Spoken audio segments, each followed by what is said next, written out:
इस introduction video के अंदर कौन कौन से टॉपिक्स रहने वाले हैं, सबसे पहले इसके बारे में बात कर लेते हैं। तो सबसे पहले हम बात करेंगे कोऑर्डिनेट ज्योमेट्री के बारे में कि कोऑर्डिनेट ज्योमेट्री का मीनिंग क्या है। फिर इसके बाद हमारा नेक्स्ट टॉपिक होगा कोऑर्डिनेट प्लेन और कार्टेशियन प्लेन। तो गाइस, कोऑर्डिनेट प्लेन को हम कार्टेशियन प्लेन भी कहते हैं। तो क्या होता है कोऑर्डिनेट प्लेन, इस टॉपिक के अंदर कवर करेंगे। फिर उसके बाद हमारा थर्ड टॉपिक रहेगा कोऑर्डिनेट्स ऑफ ए पॉइंट। तो गाइज, एक पॉइंट के दो कोऑर्डिनेट्स होते हैं, एक एक्स कोऑर्डिनेट और एक वाई कोऑर्डिनेट। एक्स कोऑर्डिनेट और वाई कोऑर्डिनेट क्या होते हैं, ये हम पढ़ेंगे इस टॉपिक के अंदर। और इसके बाद हम कोऑर्डिनेट ज्योमेट्री के अंदर यूज होने वाले फॉर्मूला के बारे में बात करेंगे। तो इस चैप्टर के अंदर यूज होने वाले दो फॉर्मूला हैं, जिसमें पहला है डिस्टेंस फॉर्मूला और सेकंड है सेक्शन फॉर्मूला। और लास्ट में हमारा टॉपिक रहेगा area of triangle. Area of triangle के अंदर गाइज हमें किसी भी साइड की यहाँ पर लेंथ नहीं दी जाएगी, हमें ट्रायंगल के तीन वर्टिसेस के कोऑर्डिनेट्स यहाँ पर गिवन होंगे और उन कोऑर्डिनेट्स की हेल्प से हम एक ट्रायंगल के एरिया को फाइंड करना सीखेंगे इस टॉपिक के अंदर। तो चलिए अब इंट्रोडक्शन को स्टार्ट करते हैं नेक्स्ट पेज से। तो फर्स्ट टॉपिक हमारा है coordinate geometry. Coordinate geometry is the study of geometric shapes 2D and 3D bye plotting them in the coordinate axis. Geometric shapes को कोऑर्डिनेट एक्सिस के अंदर प्लॉट करना यानी कि ड्रॉ करने की स्टडी को कहा जाता है कोऑर्डिनेट ज्योमेट्री। और जो शेप्स हैं वो दो टाइप की होती हैं, एक 2 डायमेंशनल और एक 3 डायमेंशनल, जिसको हम शॉर्ट के अंदर 2D और 3D भी कह सकते हैं। 2D शेप्स गाइज वो शेप्स होती हैं जिसके अंदर दो डायमेंशन होती हैं, एक लेंथ और एक breadth. For example square, rectangle, circle, triangle, parabola, ये सभी 2D शेप्स होती हैं क्योंकि इसके अंदर हम इनकी लेंथ और ब्रेथ को ही मेजर कर सकते हैं। ना तो इन शेप्स की कोई हाइट होती है और ना ही इसकी कोई डेप्थ होती है, यानी कि ना तो इनकी कोई ऊंचाई होगी और ना ही इनकी गहराई होती है। और जो 3D शेप्स हैं इसके अंदर तीन डायमेंशंस होती हैं, एक लेंथ, ब्रेथ और साथ में या तो इसकी हाइट होगी या फिर इसकी डेप्थ होगी, यानी कि या तो ऊंचाई होगी या फिर गहराई होगी। For example sphere, cylinder, cone, cube, cuboid. इन शेप्स के अंदर हम लेंथ और ब्रेथ के साथ इनकी हाइट को भी मेजर कर सकते हैं। अब इन शेप्स को हम कोऑर्डिनेट एक्सिस के अंदर कैसे प्लॉट करते हैं, इस बात को समझिए। 2D स्पेस वो स्पेस है जिसकी दो डायमेंशंस होंगी, एक लेंथ और एक ब्रेथ। फॉर एग्जांपल हमारे घर के अंदर जो फर्श है वो एक 2D स्पेस है। इसी तरह से एक और एग्जांपल ले लेते हैं, हमारी नोटबुक का जो पेज है वो भी एक 2D स्पेस है। और गाइस, 2D स्पेस को हम प्लेन भी कहते हैं। प्लेन के बारे में आप सभी जानते हैं। प्लेन क्या है? प्लेन एक फ्लैट सरफेस रीजन होता है। तो हमारा फर्श भी बिल्कुल फ्लैट होता है और जो पेज है वो भी फ्लैट है, यानी कि ये दोनों प्लेन के एग्जाम्पल हैं। अब बात करते हैं 3D स्पेस की। तो गाइस, 3D स्पेस वो स्पेस होता है जहां पर लेंथ और ब्रेथ के साथ या तो स्पेस की हाइट होगी या फिर डेप्थ होगी। फॉर एग्जाम्पल हमारा जो रूम है वो या तो क्यूब की शेप का होता है या फिर क्यूबॉइड की शेप का होता है, जिसके अंदर 6 प्लेन सरफेस होते हैं।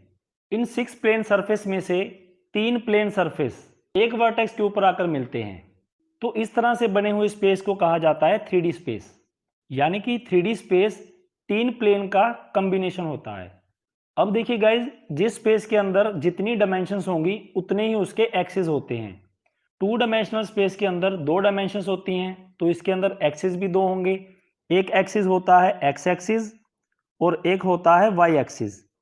और 3D स्पेस के अंदर 3 डायमेंशंस होती हैं, तो इसके एक्सिस भी 3 होंगे, एक एक्स एक्सिस, एक वाई एक्सिस और एक होता है जेड एक्सिस। आपके रूम के अंदर 3 प्लेन जिस पॉइंट पर आकर मिलते हैं वहां से आपको 3 एक्सिस दिखाई देंगे।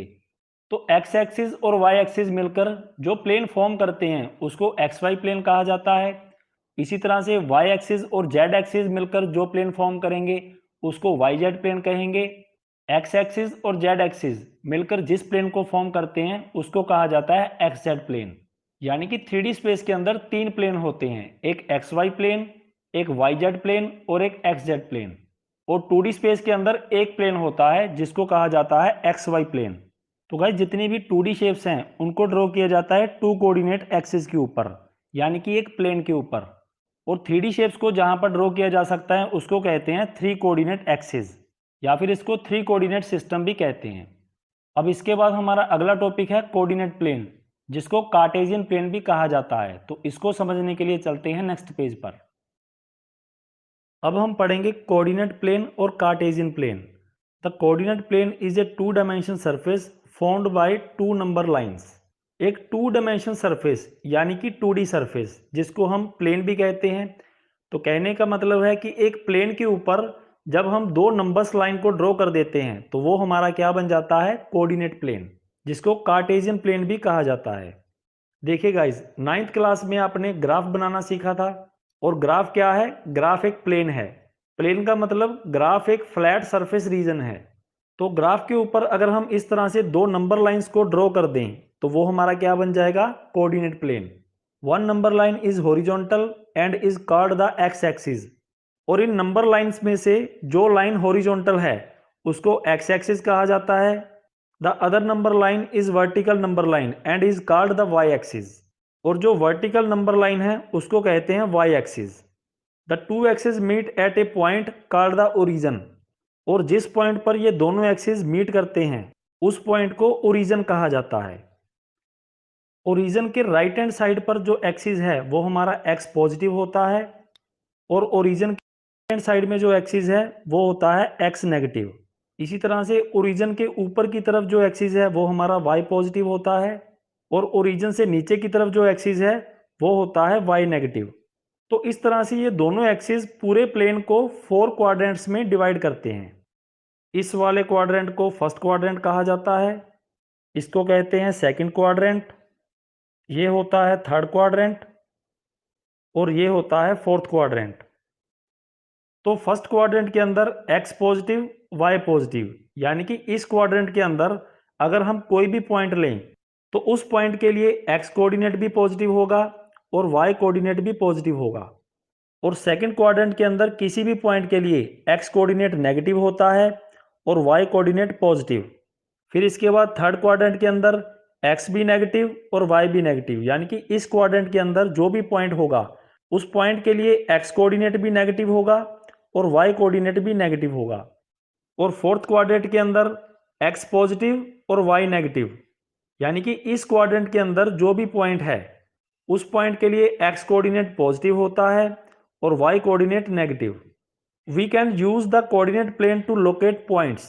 और गाइस, कोऑर्डिनेट प्लेन का यूज किसी पॉइंट की लोकेशन यानी कि उसकी पोजीशन को फाइंड करने के लिए किया जाता है।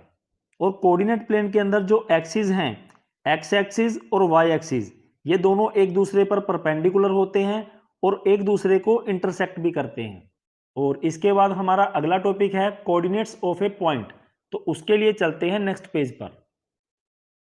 अब हम पढ़ेंगे coordinates of a point. A coordinate is an address which helps to locate a point in coordinate plane.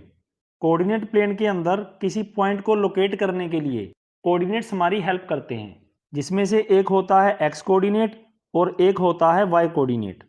तो कहने का मतलब है कि एक पॉइंट को लोकेट करने या उसकी पोजीशन फाइंड करने के लिए उस पॉइंट के 2 कोऑर्डिनेट्स होते हैं, जिसमें से एक को हम एक्स कोऑर्डिनेट कहते हैं और एक को हम वाई कोऑर्डिनेट कहते हैं। अब मान लीजिए कि हमें इस कोऑर्डिनेट प्लेन के अंदर इस पॉइंट की लोकेशन को फाइंड करना है। तो गाइस, सबसे पहले पॉइंट देखिए कौन से क्वाड्रेंट के अंदर है। पॉइंट हमारा फर्स्ट क्वाड्रेंट के अंदर है और फर्स्ट क्वाड्रेंट के अंदर हमारा एक्स कोऑर्डिनेट भी पॉजिटिव होता है और वाई कोऑर्डिनेट भी पॉजिटिव होता है। अब एक्स कोऑर्डिनेट की डेफिनेशन क्या कहती है? It is the perpendicular distance of the point from the y axis which is parallel to the x axis. Point का वाई एक्सिस से जो परपेंडिकुलर डिस्टेंस है वो एक्स कोऑर्डिनेट होता है और ये परपेंडिकुलर डिस्टेंस पैरेलल होता है एक्स एक्सिस के। तो ओरिजिन से यहाँ तक का जो डिस्टेंस है वो 4 यूनिट है और ये परपेंडिकुलर लाइन एक्स एक्सिस के पैरेलल है। तो यहाँ पर जो परपेंडिकुलर डिस्टेंस है ये भी 4 यूनिट हो जाएगा, यानी कि इस पॉइंट के लिए हमारा एक्स कोऑर्डिनेट होगा 4। अब वाई कोऑर्डिनेट की डेफिनेशन क्या कहती है? It is the perpendicular distance of the point from the x axis which is parallel to the y axis. इस पॉइंट का एक्स एक्सिस से परपेंडिकुलर डिस्टेंस वो हमारा वाई कोऑर्डिनेट होता है और ये परपेंडिकुलर डिस्टेंस पैरेलल होता है वाई एक्सिस के। तो गाइज, वाई एक्सिस पर ओरिजिन से इस पॉइंट के बिल्कुल सामने ये डिस्टेंस है 5 यूनिट और ये परपेंडिकुलर डिस्टेंस वाई एक्सिस के पैरेलल है, तो ये परपेंडिकुलर डिस्टेंस भी कितना हो जाएगा? 5 यूनिट, यानी कि इस पॉइंट के लिए हमारा वाई कोऑर्डिनेट हो जाएगा 5। तो इस पॉइंट की लोकेशन क्या है? ये पॉइंट हमारा फर्स्ट क्वाड्रेंट के अंदर है, जहां पर x कोऑर्डिनेट 4 है और y कोऑर्डिनेट है 5। पॉइंट्स के कोऑर्डिनेट को हम एक और मेथड से भी फाइंड कर सकते हैं। देखिए गाइस, जिस पॉइंट के लिए हमें कोऑर्डिनेट्स फाइंड करने हैं उस पॉइंट से अगर हम x एक्सिस पर परपेंडिकुलर ड्रॉ करेंगे तो वो परपेंडिकुलर x एक्सिस पर जिस पॉइंट पर जाकर टच होगा वो हमारा x एक्सिस होगा। तो यहां पर x एक्सिस हमारा हो जाएगा 4। और इसी तरह से अगर हम इस पॉइंट से y एक्सिस पर परपेंडिकुलर ड्रॉ करेंगे तो ये परपेंडिकुलर y एक्सिस पर जिस पॉइंट पर जाकर टच होगा वो हमारा हो जाएगा y कोऑर्डिनेट, यानी कि इस पॉइंट के लिए हमारा y कोऑर्डिनेट कितना है 5। तो किसी पॉइंट के लिए हम कोऑर्डिनेट्स इन दोनों मेथड से फाइंड कर सकते हैं। अब मान लीजिए कि हमें इस पॉइंट की लोकेशन फाइंड करनी है, तो सबसे पहले देखेंगे कि पॉइंट कौन से क्वाड्रेंट के अंदर है। तो पॉइंट हमारा सेकंड क्वाड्रेंट के अंदर है जहां पर x कोऑर्डिनेट नेगेटिव होता है और y कोऑर्डिनेट पॉजिटिव। और इस पॉइंट से अगर हम x एक्सिस पर परपेंडिकुलर ड्रॉ करेंगे तो हमारे पास -5 आ रहा है, तो यहां पर x कोऑर्डिनेट हमारा होगा -5। और इस पॉइंट से अगर हम y एक्सिस पर परपेंडिकुलर ड्रॉ करेंगे तो कितना वैल्यू आ रहा है 6, यानी कि इस पॉइंट के लिए हमारा y कोऑर्डिनेट होगा 6। और एक बात का आपको ध्यान रखना है कि अगर कोई पॉइंट हमारा x एक्सिस के ऊपर है तो उस पॉइंट के लिए y का वैल्यू 0 होगा, यानी कि उस पॉइंट के लिए हमारा y कोऑर्डिनेट कितना होगा 0। मान लीजिए कि हमें इस पॉइंट के कोऑर्डिनेट्स पता करने हैं, तो यहां पर x कोऑर्डिनेट कितना होगा 5 और y कोऑर्डिनेट 0। इसी तरह से अगर कोई पॉइंट हमारा y एक्सिस के ऊपर है तो y एक्सिस पर किसी पॉइंट के लिए हमारा x कोऑर्डिनेट 0 होगा। मान लीजिए कि y एक्सिस पर हमारा पॉइंट यहां पर है, तो पॉइंट हमारा y एक्सिस पर है तो यहां पर x कोऑर्डिनेट 0 हो जाएगा और y का वैल्यू है 4, तो इस पॉइंट के लिए हमारा y कोऑर्डिनेट हो जाएगा 4।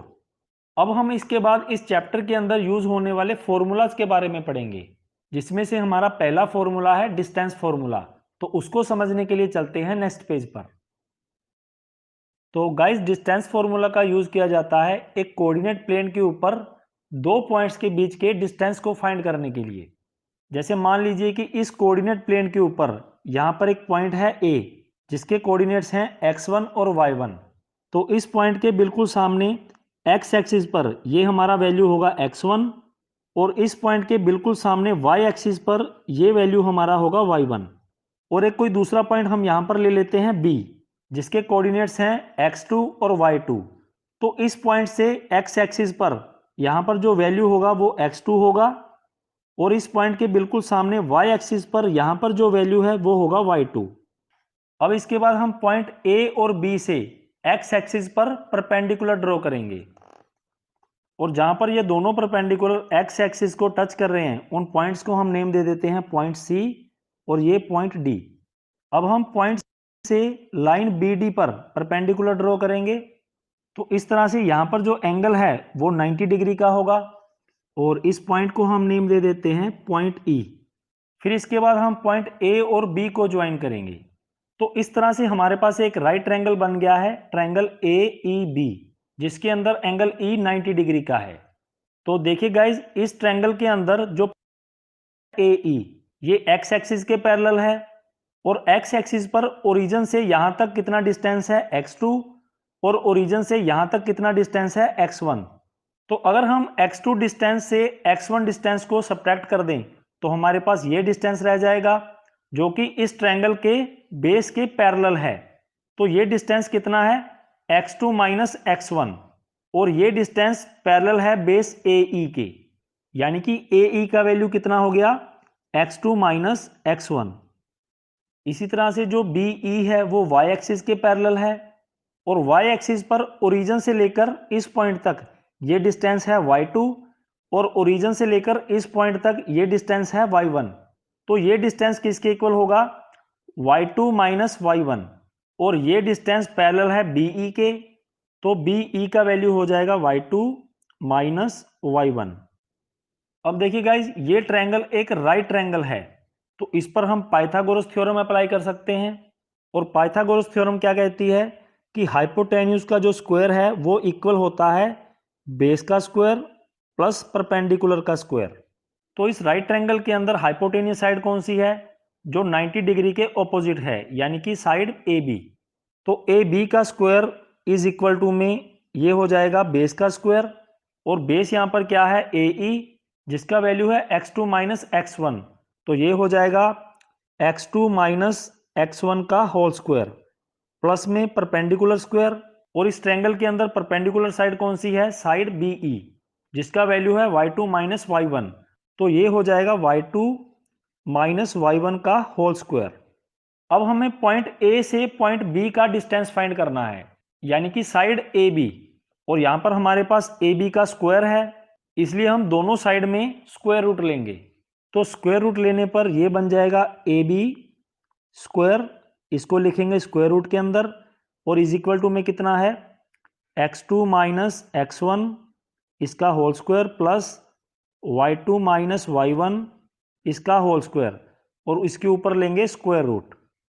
अब देखिए गाइज, हम स्क्वायर से स्क्वायर रूट को कैंसिल कर सकते हैं, तो AB हमारा किसके इक्वल आ जाएगा, अंडर रूट के अंदर हम लिखेंगे x2 माइनस x1 इसका whole square plus y2 minus y1 इसका होल स्क्वायर। तो ये बन गया गाइज हमारा डिस्टेंस फॉर्मूला। अगर हमें दो पॉइंट्स के कोऑर्डिनेट्स गिवन हैं और उन पॉइंट्स के बीच में हमें डिस्टेंस फाइंड करना है, तो उसके लिए हम ये फॉर्मूला अप्लाई करेंगे। फॉर एग्जांपल मान लेते हैं कि कोई पॉइंट है A जिसके कोऑर्डिनेट्स हैं 3, 4, और कोई पॉइंट है B जिसके कोऑर्डिनेट्स हैं 5 और 7। अब हमें इन दोनों पॉइंट्स के बीच का डिस्टेंस फाइंड करना है। तो डिस्टेंस हमारा क्या हो जाएगा, या तो हम A से B तक का डिस्टेंस निकाल लें या फिर B से A तक का डिस्टेंस निकाल लें, तो डिस्टेंस हमारा सेम ही रहेगा। तो जो अल्फाबेट हमारा पहले होगा उसके कोऑर्डिनेट्स को हम x1 और y1 मानेंगे, और जो अल्फाबेट हम बाद में लिखेंगे उसके कोऑर्डिनेट्स को हम मानेंगे x2 और y2। जैसे अगर हमें ए बी डिस्टेंस निकालना है तो A के कोऑर्डिनेट्स होंगे x1 y1 और B के कोऑर्डिनेट्स होंगे x2 y2, और अगर हम बी ए डिस्टेंस निकालते हैं तो B के कोऑर्डिनेट्स हो जाएंगे x1 y1 और A के कोऑर्डिनेट्स होंगे x2 y2, तो और ये होगा y1। इसी तरह से पॉइंट B के अंदर ये हमारा हो जाएगा x2 और ये होगा y2। अब हम इन कोऑर्डिनेट्स को इस फॉर्मूला के अंदर पुट कर देंगे, तो हमारा distance AB is equal to में ये हो जाएगा अंडर रूट x2 का वैल्यू कितना है 5 माइनस x1 का वैल्यू कितना है 3, फिर इसका लेना है स्क्वायर प्लस y2 का वैल्यू कितना है 7 माइनस y1 का वैल्यू कितना है 4, और इसका भी लेना है स्क्वायर। इसके बाद अंडर रूट रहेगा एज इट इज, 5 माइनस 3 2, और 2 का स्क्वायर करेंगे तो यहां पर आ जाएगा 4, प्लस 7 माइनस 4 3, और 3 का स्क्वायर करेंगे तो यहां पर आ जाएगा 9। अब इसके बाद अंडर रूट हमारा रहेगा एज इट इज, और 4 प्लस 9 कितना होता है 13। तो यहां पर डिस्टेंस AB ये हमारा किसके इक्वल होगा, अंडर रूट 13 के। और गाइज इस फॉर्मूला के अंदर हम x2 माइनस x1 की जगह पर x1 माइनस x2 भी लिख सकते हैं, और y2 माइनस y1 की जगह पर y1 माइनस y2 भी लिख सकते हैं, क्योंकि इन दोनों को सब्ट्रैक्ट करने के बाद जो हमारे पास वैल्यू आएगा वो या तो पॉजिटिव होगा या फिर नेगेटिव होगा। और किसी भी पॉजिटिव और नेगेटिव नंबर का जब हम स्क्वायर निकालते हैं तो रिजल्ट हमारे पास पॉजिटिव ही आता है। जैसे मान लीजिए कि अगर हम x2 माइनस x1 करते हैं तो वो हमारे पास 4 आता है, और अगर हम x1 में से x2 माइनस करेंगे तो वो हमारे पास -4 आएगा, और पावर में हमारे पास स्क्वायर है तो इन दोनों का स्क्वायर कर देंगे। अब देखिए गाइज, अगर हम 4 का स्क्वायर करेंगे तो वो हमारे पास 16 आएगा, और -4 का स्क्वायर करेंगे तो भी हमारे पास 16 ही आएगा। तो कहने का मतलब है कि डिस्टेंस फॉर्मूला के अंदर हम x2 माइनस x1 की जगह पर x1 माइनस x2 भी लिख सकते हैं, और y2 माइनस y1 की जगह पर y1 माइनस y2 भी लिख सकते हैं। या फिर एक और मेथड है जिससे x1 y1 और x2 y2 का जो कंफ्यूजन है वो बिल्कुल खत्म हो जाता है। तो देखिए गाइज, इन दोनों पॉइंट्स के अंदर जो x कोऑर्डिनेट्स हैं उनमें से जो बड़ा है उसमें से हमें छोटे को सब्ट्रैक्ट करना है। तो ए बी डिस्टेंस हमारा किसके इक्वल हो जाएगा, अंडर रूट के अंदर हम लिखेंगे जो x का बड़ा कोऑर्डिनेट है उसमें से हम छोटे को सब्ट्रैक्ट कर देंगे, यानी कि 5 माइनस 3, और इसका लेंगे स्क्वायर, प्लस में y कोऑर्डिनेट्स में से जो बड़ा कोऑर्डिनेट है उसमें से छोटा कोऑर्डिनेट सब्ट्रैक्ट कर दीजिए। तो बड़ा कोऑर्डिनेट यहां पर 7 है, इसमें से सब्ट्रैक्ट कर देंगे 4 और इसका लेंगे स्क्वायर और इसको सॉल्व करेंगे तो अंडर रूट के अंदर लिखेंगे 5 - 3 2 और 2 का स्क्वायर होता है 4 प्लस में 7 - 4 3 और 3 का स्क्वायर करेंगे तो ये कितना आ जाएगा 9 इज इक्वल टू में इन दोनों को ऐड करेंगे तो अंडर रूट में कितना आ जाएगा 13। तो दो पॉइंट्स के बीच के डिस्टेंस को हम इस तरह से भी फाइंड कर सकते हैं। अब मान लीजिए पॉइंट ए के कोऑर्डिनेट्स हैं 7 4 और पॉइंट बी के कोऑर्डिनेट्स हैं 3 8।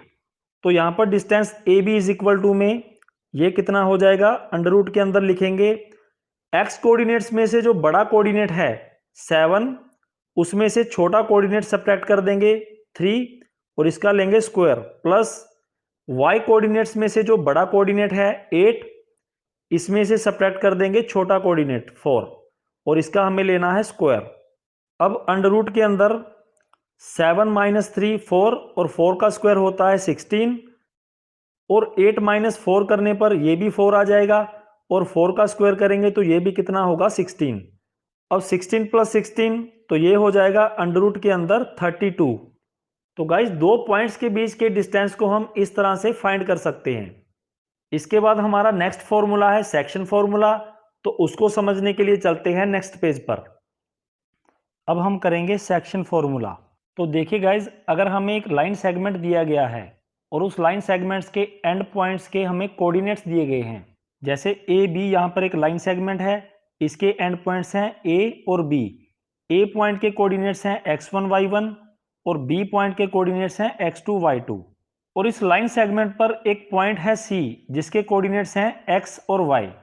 और ये जो पॉइंट C है ये इस लाइन सेगमेंट AB को m1:m2 में डिवाइड करता है।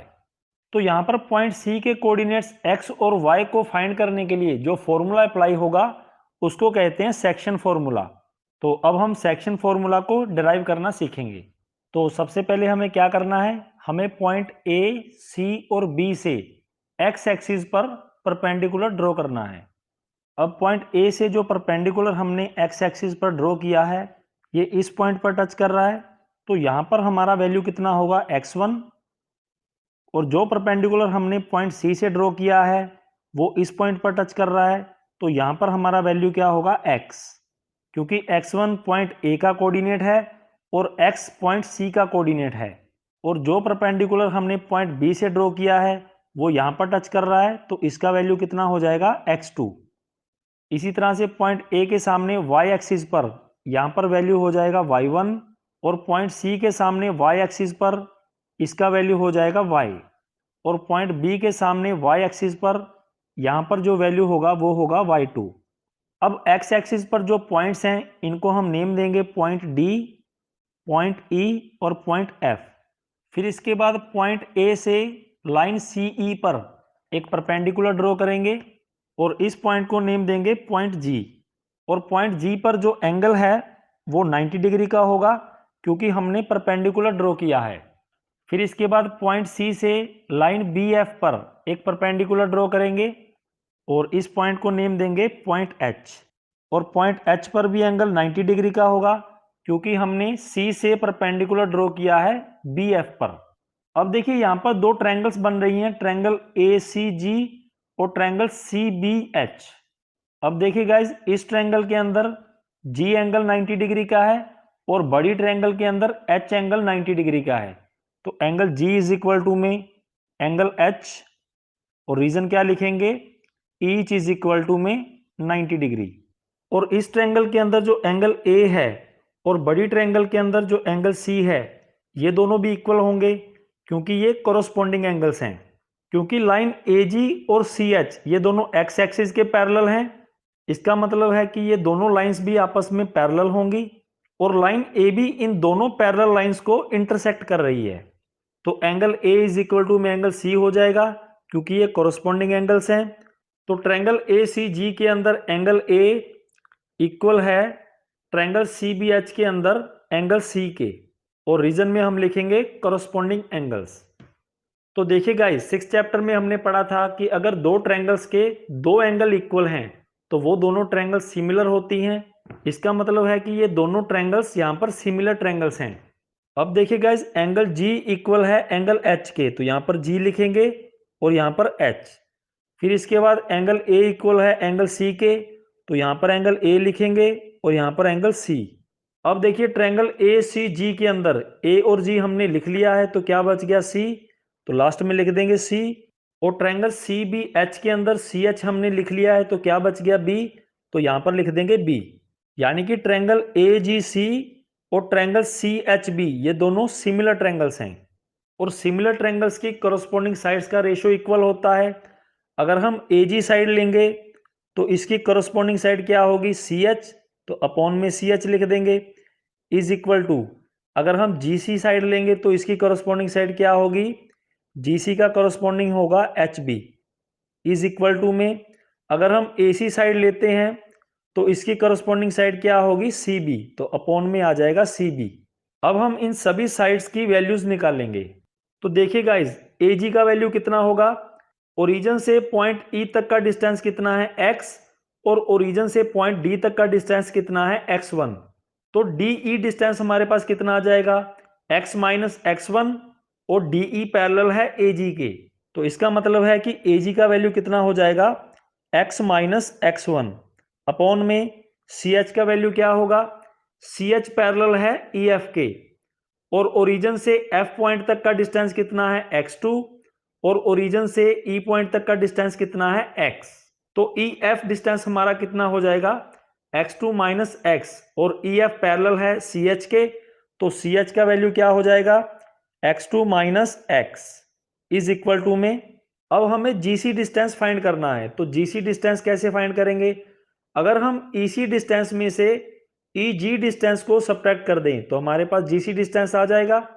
तो ई सी डिस्टेंस इक्वल है y के और ई जी डिस्टेंस इक्वल है y1 के, तो जी सी डिस्टेंस हमारा 1 को सब्ट्रैक्ट करना है, तो जी सी की जगह पर हम क्या लिख देंगे y माइनस y1 अपॉन में। अब हमें एच बी डिस्टेंस को फाइंड करना है, तो कैसे निकालेंगे, अगर हम एफ बी डिस्टेंस में से एफ एच डिस्टेंस को सब्ट्रैक्ट कर दे तो हमारे पास एच बी आ जाएगा, और एफ बी का लेंथ कितना है ओरिजिन से इस पॉइंट तक यानी कि y2, और एफ एच का डिस्टेंस कितना है ओरिजिन से इस पॉइंट तक यानी कि y, तो F B minus F H यानी कि y2 माइनस वाई, ये हो जाएगा एच बी।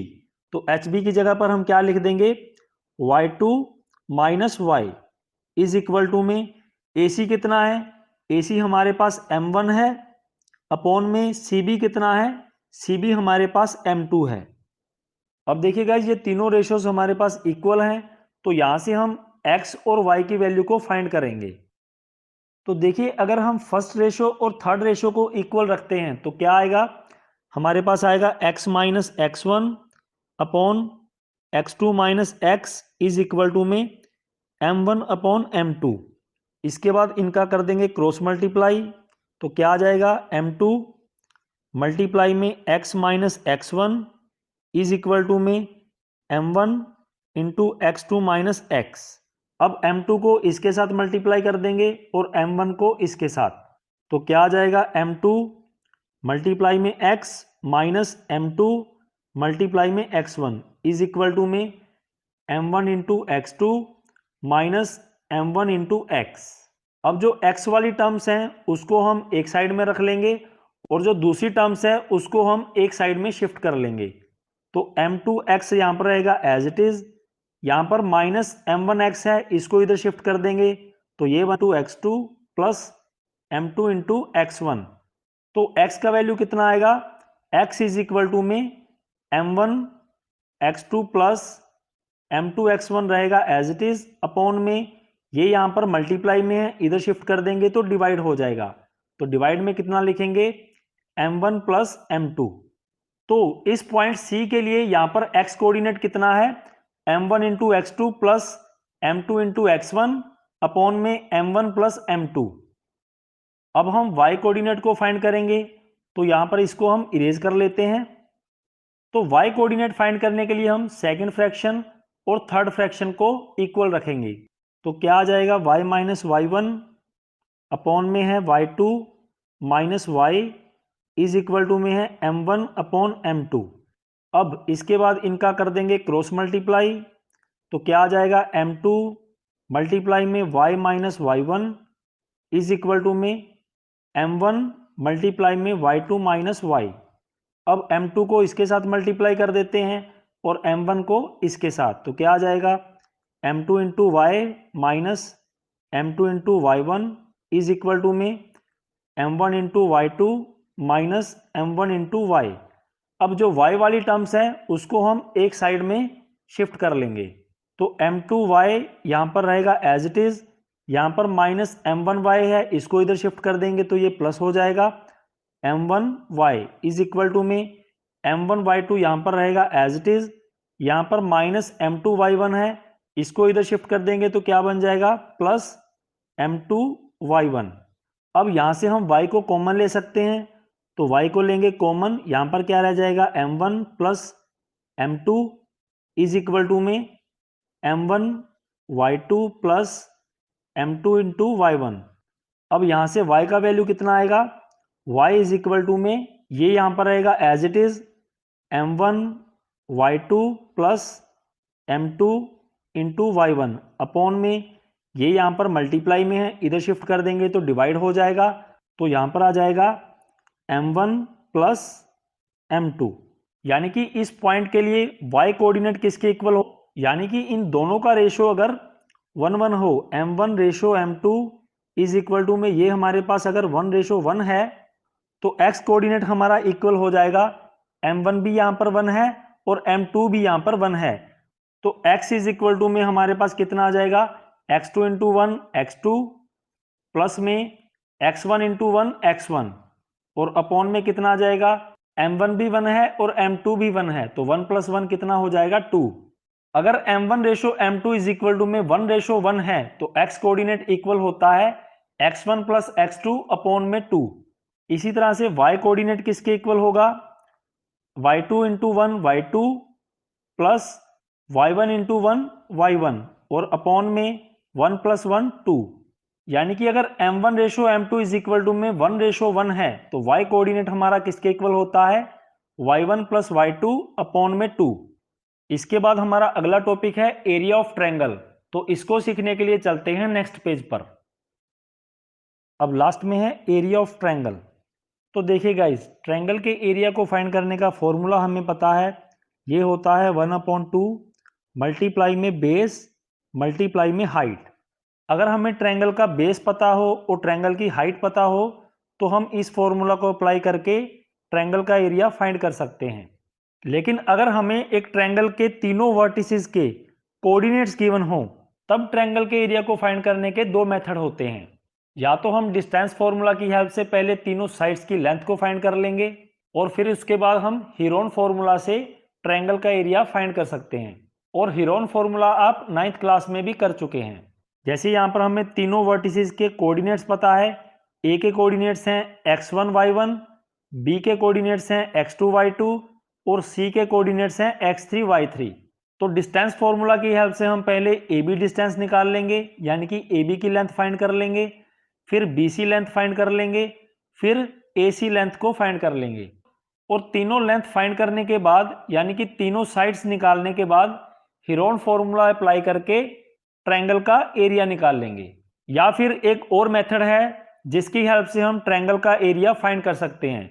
तो गाइस फॉर्मूला है 1/2 ब्रैकेट स्टार्ट x1 मल्टीप्लाई में y2 minus y3 plus x2 multiply में y3 minus y1 plus x3 multiply में y1 minus y2 bracket close.